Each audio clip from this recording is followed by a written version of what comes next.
बिस्मिल्लाहिर्रहमानिर्रहीम। अस्सलामु अलैकुम। मैंने अपनी पहली बीवी को फ़कत इस वजह से तलाक दे दी थी कि उसके पेट में पलने वाला बच्चा लड़की था, और आज मेरे सगे बेटे ने फ़कत इसलिए मेरे सर पर ईंट दे मारी कि मैंने गर्मी से तंग आकर सबसे पहले नंबर पर पंखे के सामने चारपाई डाल ली थी। मेरा नाम मुतमिर ख्वाजा है। मैं ज़िला सरगोदा की तहसील बेरा के नवाई गाँव से ताल्लुक़ रखता हूँ। आजकल लाहौर के एक मेंटल अस्पताल में मुकीम हूँ और इंतहाई इबरतनाक और ज़ियननाक ज़िंदगी जी रहा हूँ। शायद ये मेरे जुल्म की वजह से मेरा हाल हुआ है। मेरी निस्बत मेरे बचपन में ही मेरी खाला ज़ात सैर अकील से तय कर दी गई थी। सैर की किस्मत में शायद जब तक जीना था आजमाइशें लिखी हुई थीं। लिहाजा जब वो 9 साल की थी तो उसके वालिद का इंतकाल हो गया। वालिद की मौत के बाद सैर के दुधियाल वालों ने उसकी मां को जान से मारने की धमकी देकर सब कुछ अपने नाम पर लगवा लिया और फिर 9 या 10 साल सैर को मां के साथ घर से निकाल दिया। सैर की माँ से लेकर अपने मेके जा बैठी, मगर जो भाइयों की शादियाँ होती गईं वो अपनी बहन की किफ़ालत से इनकार करते गए। यहाँ तक कि एक बार जब तंग आकर जब सैर की माँ ने भाइयों से जायदाद में हिस्सा मांगा तो उसके भाइयों ने उसे मार पीट कर घर से निकाल दिया और वो एक बार फिर बेसहारा होकर सड़क पर आ गई थी। सैर की माँ ने गांव में किसी का खाली घर मांग कर उसमें रिहाइश रखी और गुर्बत का ये आलम था कि बिल ना दे सकने की वजह से उसने गैस और बिजली की सहूलत होते हुए भी इस्तेमाल करने से इनकार कर दिया। इतने मसाइल में भी मेरी माँ ने अपनी बहन सैर की वालदा को तनहा ना छोड़ा और वालिद साहब से चोरी छुपे अपनी बहन की मदद करती रही। मेरी माँ ने मुझसे सैर के मुतालिक पूछा तो मैंने उसकी माली हालत देखते हुए इनकार कर दिया, क्योंकि मुझे मुलाजमत करने वाली लड़की चाहिए थी ताकि मैं माली तौर पर मज़ीद मुस्तहकम हो सकूं। जबकि सैर तो अपने बाप की मौत के बाद कभी स्कूल का मुंह भी ना देख पाई थी। उसने तो अपनी माँ के साथ मिलकर लोगों के टॉयलेट तक धोए थे। मैं भला कैसे उससे शादी कर सकता था। खैर मेरी माँ ने मुझे मिन्नत से माजद करके सैर से निकाह करने पर राज़ी कर लिया। मैंने मनपसंद जहेज़ देने की शर्त पर हामी भर ली। मेरी माँ ने ज़मानत दी कि जहेज़ मेरी पसंद का होगा और हुआ भी ऐसे। मेरी डिमांड का जहेज़ देकर सैर रुखसत होकर मेरे घर आ गई और इस जहेज़ के लिए उठाए गए कर्ज़ के बदले में उसकी माँ लोगों के घरों में काम करते करते चल बसी, मगर कर्ज़ अदा ना हुआ। बाद कुछ लोगों ने उसकी माँ की मौत पर उसको कर्ज़ मुआफ़ कर दिया और बाकी लोगों को उसने मेरी इजाज़त से घर का जहेज़ बेच कर रकम अदा कर दी। शादी के 2 साल बाद सैर उम्मीद से हुई। जिस दिन मुझे सैर की उम्मीद से होने की खबर मिली उसी दिन मेरी माँ भी चल बसी। मैंने सब्र का घूंट पिया, मगर मेरे रिश्तेदारों ने कहना शुरू कर दिया कि सैर मनहूस लड़की है, जहाँ जाती है अगला बंदा मुश्किलात में गिर जाता है।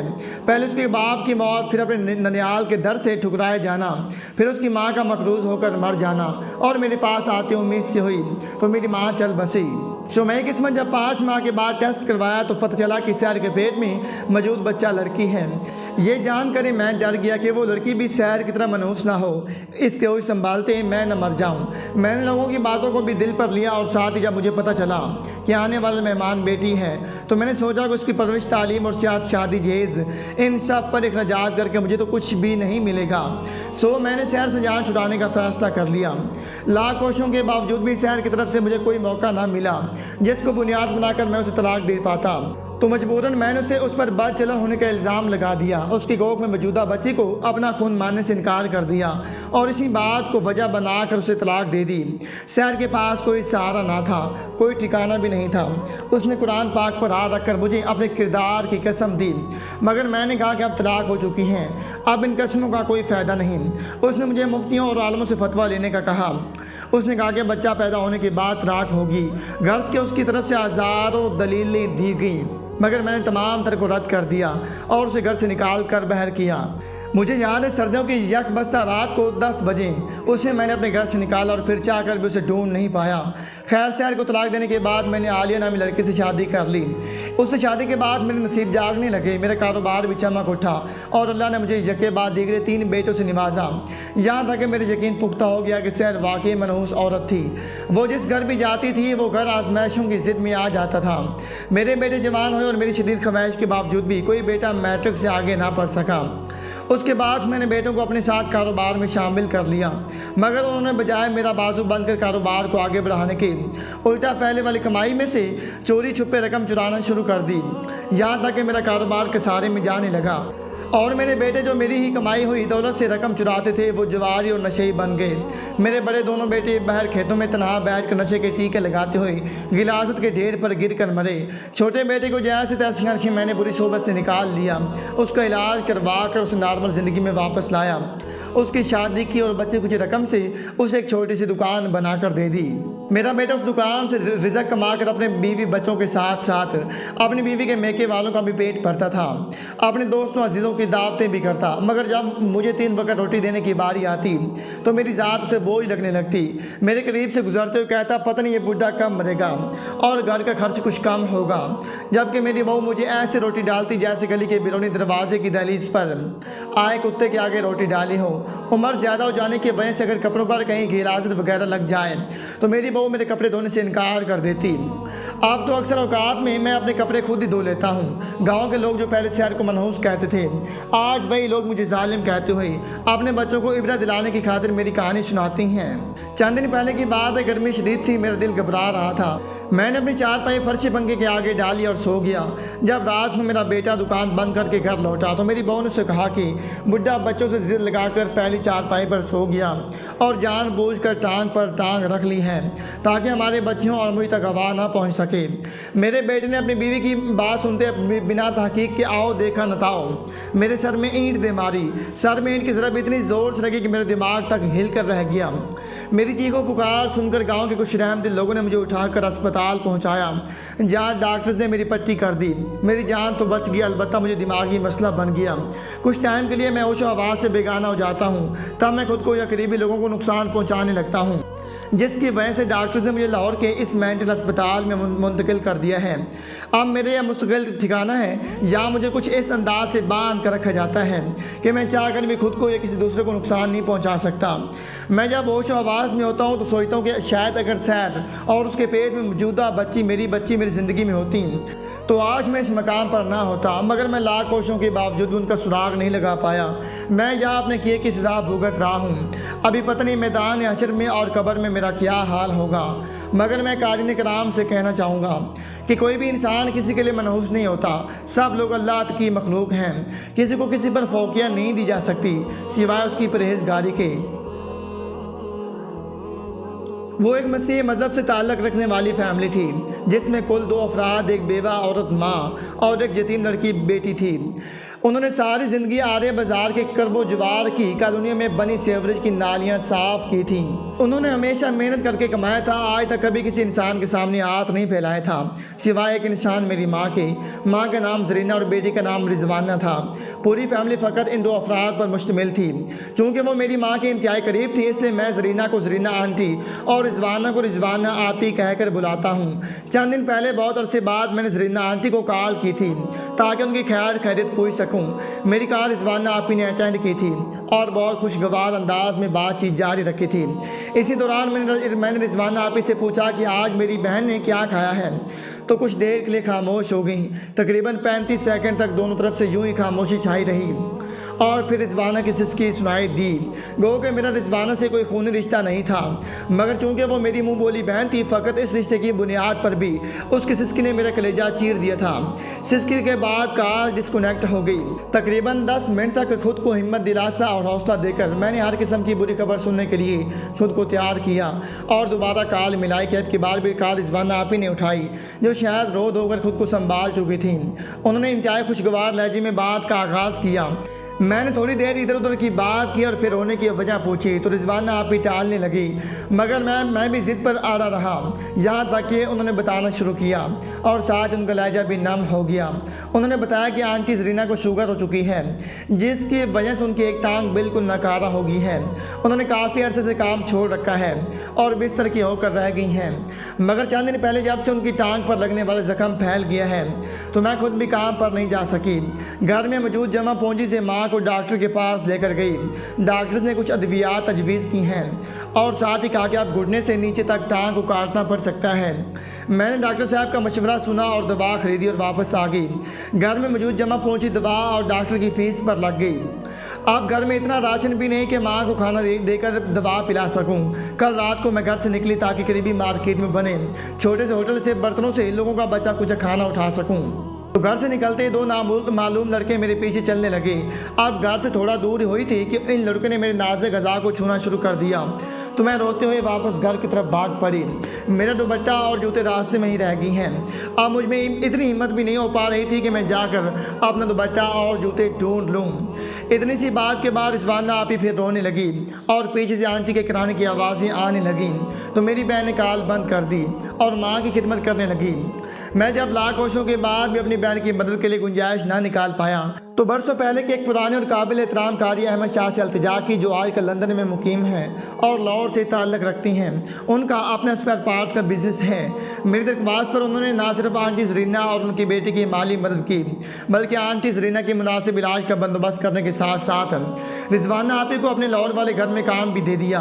आज रमज़ान के आगाज़ में मुझे आंटी जरीना की कॉल आई थी, जिनके अल्फाज खुशी के मारे छलक रहे थे। उन्होंने बरसों पहले मेरी माँ की गई एक नेकी याद दिलाते हुए बताया कि हमारी मजहबी किताब खरीदने के लिए हमारे पास पैसे नहीं थे, तो हमने तुम्हारी माँ के सामने हाथ फैलाए थे। उन्होंने मुतलबा पैसे दिए थे, जिससे हम लोग अपना मजहबी सहीफा खरीद लाए थे।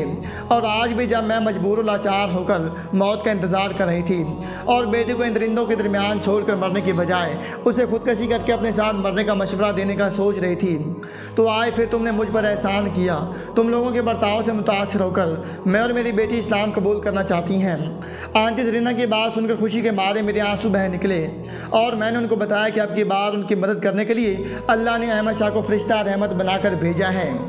लिहाजा मेरी ख्वाहिश है कि मेरे मोहतरम कारी साहब के हाथों कलमा शहादत पढ़कर इस्लाम के दायरे में दाखिल हूँ। तो आंटी जरीना ने मेरी बात मान ली और आज मोहतरम अहमद शाह साहब के हाथों कलमा पढ़कर दायरा इस्लाम में दाखिल हो गई, जबकि उनकी बेटी रिजवाना को अहमद शाह साहब के कहने पर मेरी वालदा ने कलमा पढ़ाकर दायरा इस्लाम में दाखिल किया। और इसके साथ ही अहमद शाह साहब ने दर्ज झैल हदीस शरीफ भी सुनाई थी।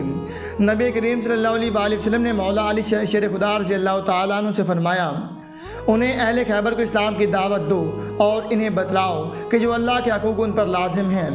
अल्लाह की कसम है अली, अगर तेरी वजह से एक आदमी भी हिदायत पर आ जाए तो तेरे लिए ये माले गनीमत के सुर्ख ऊँटों से बेहतर हैं।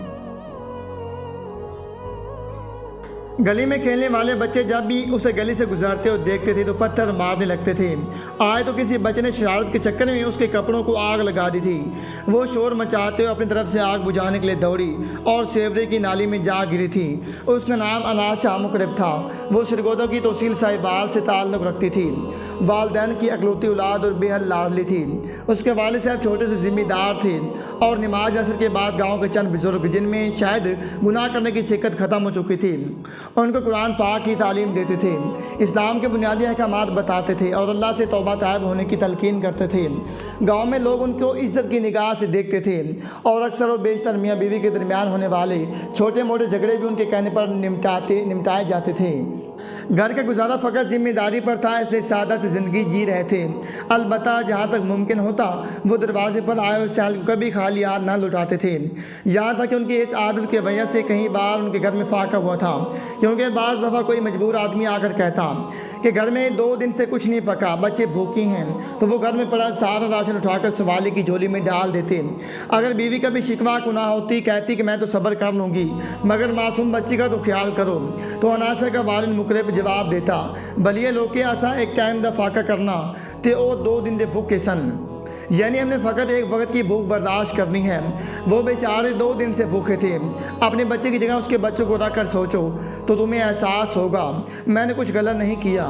मुकरब ने अपनी बेटी की तरबियत भी इसी तरह की थी, मगर तकदीर ने अनाशा मुकरब को मुकरब के लिए आजमाइश बनाना था। लिहाजा जब अनाशा ने जवानी में कदम रखा तो उसकी माँ कैंसर का शिकार होकर चल बसी। अलबत्ता अल्लाह ने मुकरब पर रिज़्क़ के दरवाजे खोल दिए। इनकी ज़मीन के बिल्कुल करीबी हाउसिंग सोसाइटी बनी। इस हाउसिंग सोसाइटी को उन्होंने महंगे दामों ज़मीन बेचकर शहर में मार्केट खरीद ली। वहाँ एक दुकान में पीटर ने इंजन ठीक करने के लिए वर्कशॉप बनाई और बाकी की दुकानें किराए पर चढ़ा दी। रिज़्क़ छप्पर फाड़ कर बरसने लगा तो मुकरब भी अल्लाह के मखलूक पर खुले दिल से खर्च करने लगा। बेटी को अच्छी तालीम दिलवाने के लिए शहर के बेहतरीन कॉलेज में दाखिला दिलवा दिया, मगर अनाशा ने कॉलेज में गलत लड़कियों की सोबत इख्तियार कर ली और उनकी तरह एक गैर महरम लड़के फाजिया से मोहब्बत के नाम पर ताल्लुकात इस्तेवार कर लिए। जब लड़के को अनाशा के इकलौते होने और वालिद का इतना बड़ा कारोबार होने का पता चला तो उसकी आँख गोया सोने का अंडा देने वाली मुर्गी लग गई। उसने दोनों हाथों से अनाशा को लूटना शुरू कर दिया और साथ साथ मोहब्बत के नाम पर उसका जिस्म भी नोचने लगा। जब फाजिया को लगा कि अनाशा मुकरब उसकी गिरफ्त मजबूत हो चुकी है, आज अनाशा मुकरब को अगर अपने महबूब फाजिया और अपने बाप मुकरम में से किसी एक को चुनना पड़े तो यकीनन वो अपने महबूब को चुनेगी। तो उसने अनाशा मुकरब को शादी की पेशकश करते हुए घर बात करने का कहा। अनाशा ने उसी वक्त हामी भर ली और घर जाकर वाले साहब से बात की तो मुकरब साहब खुद चूँकि दुनिया देख चुके थे, लिहाजा उन्होंने बिना कोई सवाल किए सोचने के लिए वक़्त मांगा और अपने तौर पर फाजिया की मालूमात लेने के बाद अनाशा मुकरब को इनकार कर दिया। अनाशा मुकरब जो फाजिया की मोहब्बत में भरपूर डूब चुकी थी, वो अपने सगे बाप से गैर महरम की मोहब्बत की खातिर उलझ पड़ी, मगर फिर भी मुकरब साहब ने फ़ैसला ना बदला तो अनाशा ने अपने महबूब को भी अपने वालिद साहब का फ़ैसला सुना दिया। फाज ने अनाशा के दिल को मोहने के लिए उसे मोहब्बत के वास्ते कस्में देना शुरू कर दिया और बताया कि मैं तुम्हारे बिना नहीं रह सकता, और साथ अनाशा मुकरब को उसके बाप के ख़िलाफ़ करना शुरू कर दिया। अनाशा चूँकि पहले अपनी मोहब्बत की खातिर अपने बाप से उलझ चुकी थी, लिहाजा वो भी फाजिया की चाल को समझे बिना ही अपने बाप मुकरब के खिलाफ होती गई, यहाँ तक कि अपने महबूब की बातों में आकर अपने सगे बाप को मौत की नींद सुलाने पर रज़ामंद हो गई। अनाशा और फ़ा ने मुकरब को कमरे में बंद करके जलाकर मारने का सोचा और फिर अपने इरादे पर अमल दरामद करने के लिए एक रात अनाशा ने अपने वालिद को नींद की गोलियां खाने में मिला कर दी। रात को फ़ाद अपने दोस्त के साथ शराब के नशे में धुत होकर आया। पहले अनाशा के जिस्म पर अपनी प्यास बुझाई और फिर उसके बाप के ऊपर तेल छिड़क कर आग लगा दी। इससे पहले कि आग पूरे कमरे को लपेट में लेती, फ़ाद निकल गया। जबकि आग पूरे कमरे में फैल कर खिड़कियों से बाहर आई तो गाँव में शोर बर्पा हो गया।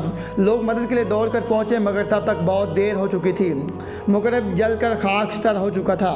अनाशा ने ड्रामे आंसू बहाना और बैन डालना शुरू कर दिए। लोग भी अनाशा को हमदर्दियाँ दिलासे देने में मसरूफ़ थे और अनाशा की इजाज़त के बाद उसके वालिद मुकरब को करीबी कब्रिस्तान में जनाजे के बाद दफन कर दिया गया था। शुरू के कुछ दिन गांव की औरतें अनाशा के पास रुकीं और अनाशा से मुस्तकबिल की ज़िंदगी के बारे में पूछा तो अनाशा ने फाजिया के बारे में बताते हुए झूठ बोला कि उसके वालिद साहब ने मेरा रिश्ता फ़ाज से तय कर दिया है। गाँव से जो चंद लोग फ़ाज को जानते थे वो शकूक व शबहात का शिकार हो गए, मगर अनाशा की रजामंदी के बाद उसे फ़ाज के साथ रुखसत कर दिया गया। फ़ाज जो कि अनाशा के जिस्म तक पहली रसाई हासिल कर चुका था, उसने अनाशा के नाम पर मौजूद सारी दौलत अपने नाम पर मुंतकिल करवाई और अनाशा को दोस्तों की आवाज़ बुझाने के लिए मजबूर करने लगा। अनाशा के इनकार पर उसे तशद्दुद का निशाना बनाता, यहाँ तक उसे ज़बरदस्ती मंशियात का इस्तेमाल करवाता और नशे में धुत होकर बिना उसी की तकलीफ का अंदाज़ा किए अनाशा के जिस्म को सिगरेट से जलाता। शादी के 5 साल बाद ही अनाशा ज़हनी, जिस्मानी और जिनसी तशद्दुद सहते सहते पागल हो गई और फ़ाज ने उसे तलाक देकर उसके आबाई मोहल्ले में छोड़ दिया, जहाँ लोगों ने हर मुमकिन अनाशा की देखभाल की, इलाज करवाया, मगर वो सेहतयाब नहीं हो सकी। अब भी वो जब कभी गली में निकलती है तो गली के बच्चों से जल्दी जल्दी कहते हुए पत्थर मारना शुरू कर देती हैं। अगर गली में कोई बुजुर्ग सामने हो तो वो बच्चों को झिड़क कर मना करता है, वरना बच्चे तब तक अनाशा मुकरब को पत्थर मारती रहती हैं जब तक वो दौड़ कर किसी करीबी घर में पनाह ना ले ले। आज भी जब अनाशा गली में निकली तो गली में खेलते हुए बच्चों की नज़र उस पर पड़ गई। बच्चों ने देखते ही छोटे छोटे पत्थर उठाकर उसे मारना शुरू कर दी और साथ ही जल्दी जल्दी के नारे भी बुलंद करने लगे। इसी दौरान किसी शरारती बच्चे ने हाथ में मौजूद माचिस की डबिया से तीली जलाकर अनाशा के कपड़े को आग लगा दी तो वो बेचारे अपनी जलन की तकलीफ को कम करने के लिए दौड़ी और करीब से गुजरते सेवरेज की नाली में जा गिरी। अनाशा की चीख पुकार सुनकर गली के कुछ मर्द बाहर निकले, बच्चों को डांटा और औरतों को कहकर अनाशा को करीबी घर में मुंतकिल करवाने के बाद उसके ज़ख्मों पर मरहम लगवाए और एक बार फिर सर जोड़ कर बैठे सोचने लगे कि किस तरह अनाशा की जान इन बच्चों के अजाब से महफूज रह सकती है। मगर शायद कुदरत को मुकरब की आजमाइश के बाद अब अनाशा को भी लोगों के लिए इबरत का निशाना बनाना था, लिहाजा आज भी वो कोई लोग अनोशा के मुतालिक कोई फ़ैसला ना कर सके और एक बार फिर मामला अल्लाह ताला पर छोड़ दिया गया।